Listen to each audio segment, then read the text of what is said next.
So here's what's strange about this painting. She's supposed to be the ideal of beauty, and yet almost nothing about her is actually real. Let's talk about Botticelli's Birth of Venus. Welcome to Jada Academy. So Venus, the goddess of love, has just been born from the sea. In the center, Venus stands nude in a giant scallop shell. At the left, the wind god Zephyrus blows at her, with the wind shown by lines radiating from his mouth.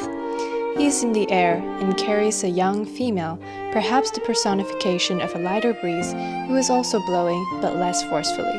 Their joint efforts are blowing Venus towards the shore and also blowing the hair and clothes of the figure towards the right.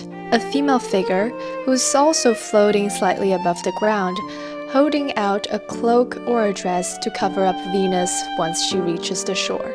She's one of the three Horae of Hours, Greek minor goddesses of the seasons and of other divisions of time, and attendant of Venus. Now looking back at Venus, she's obviously standing in this very elegant contrapposto pose, but her body doesn't quite make sense.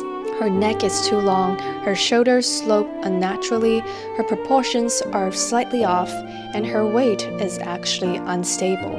I mean, if you stand like this in real life, you would probably fall. And that's exactly the point. Because Botticelli wasn't trying to paint a real woman, he's trying to construct an ideal. Her pose comes from classical sculpture, the so-called Venus Pudica, the modest Venus, which is very common in the antiquity.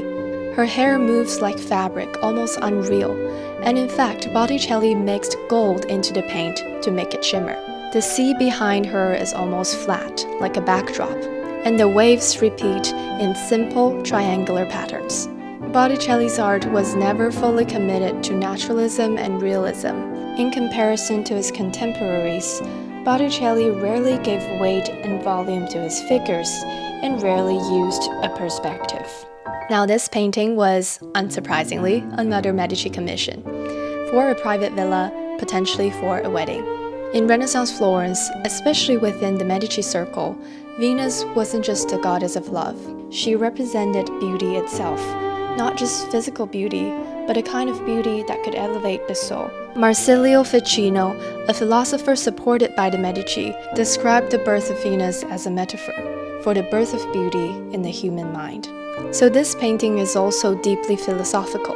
It's something carefully constructed, an idea of beauty shaped by philosophy, by history, and by the people who chose to display it.